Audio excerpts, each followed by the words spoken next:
The ideal age for adoption is around 10 to 12 weeks old. This depends on the breed though, as a small dog grows more quickly than a large one.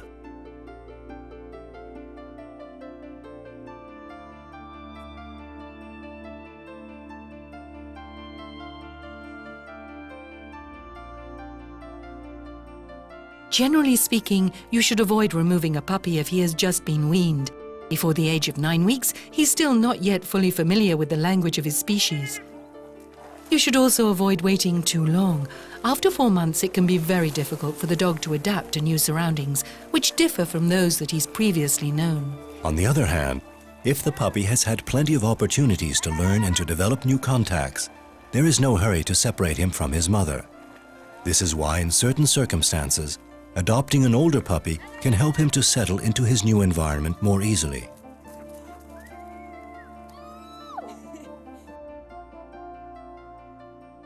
The big day has finally arrived.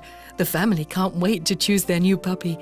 But among the hundreds of breeds and characters to select from, how do you make the right choice? They're all so cute and attractive.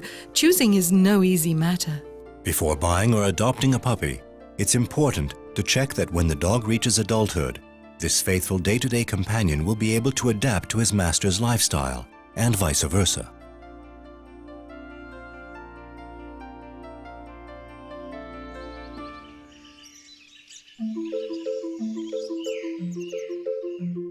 When it comes to choosing your puppy, don't be in a hurry, as you may make the wrong choice. It's better to sit down and ask yourself why you want the dog, and then to read up on the behavior and needs of an adult dog of the breed you are interested in. Naturally, the dog's eventual size and weight are key factors. There's obviously an enormous difference between a little dog that you can pick up in your arms and a huge beast weighing more than 50 kilos. Will the dog have enough space to live life to the full, and will his master have enough time to devote to him? Thought also needs to be given before choosing a male or a female. If the dog is to be used for canine sports, then obviously a male may appear the best choice. If you're looking for a dog with a strong character but you are not an experienced trainer, it's better to choose a female, as bitches are generally less dominant and more docile. You also need to take into account the presence of any other dog or bitch already in the home. A dog's character is dependent on many factors. Even if it's possible to describe the major character traits of dogs from the same breed, two dogs from the same bloodline can be totally different depending on the conditions at birth and their early education. This is why it is important to know a little about the dog's early life. The breed is a vital criterion. Some breeds are independent, others hate to be left alone. There are dogs which adapt well to children, those who love running freely in the open air. On the other hand, you'll also find breeds that love peace and quiet and are perfect for life indoors. There are those that need regular grooming, or rustic breeds which need less care. There are breeds which can eat vast quantities, and those that peck at their food. There are short-haired or long-haired varieties. All of these differences will have a great impact on their master's free time and on his wallet. Looking after your dog should always be a pleasure and never a chore.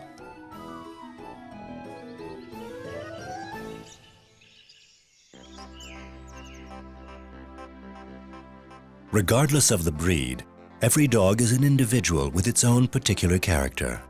They can be sporty or affectionate, docile or dominant, calm or overflowing with energy. Making the right choice isn't easy, and it's always a good idea to contact the clubs for the various breeds to find out as much as you can about the characteristics. When it comes to a puppy's personality, there are certain clues to look out for when studying the litter. A highly sociable puppy actively seeks contact with man. Get down on your knees. Is he keen to come up to you when you call him? Is he tempted to follow you if you move away? How does he behave when the breeder arrives? When you pick up a puppy, you should immediately have the impression that he trusts you. Is he in good health? A few simple signs can put you on the right track, such as a keen eye, a shiny coat, healthy skin, and a flat stomach. The puppy should be alert and happy.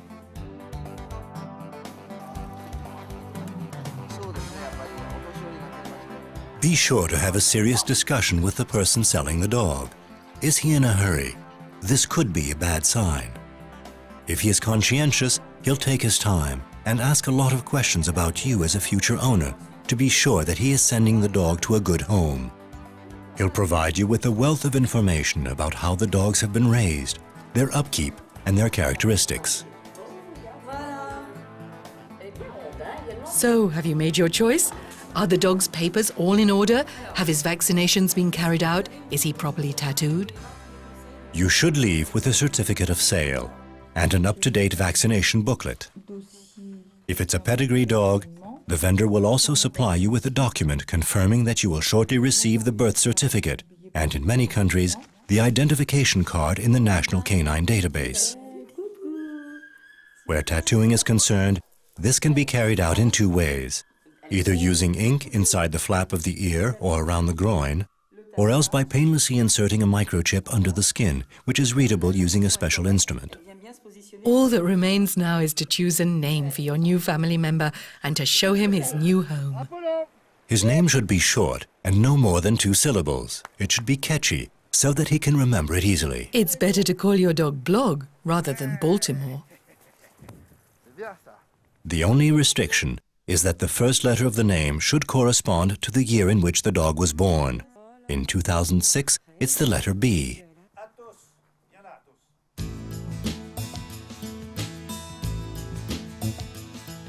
A puppy is a little ball of pure tenderness. During his first months, every moment is special. Everything provides an excuse to play and an opportunity for discovery. The fun and joy shared between the puppy and his new family can clearly be seen. As the dog grows, a strong relationship develops, which will last on average between 10 and 15 years. For this to happen, mutual respect is very important.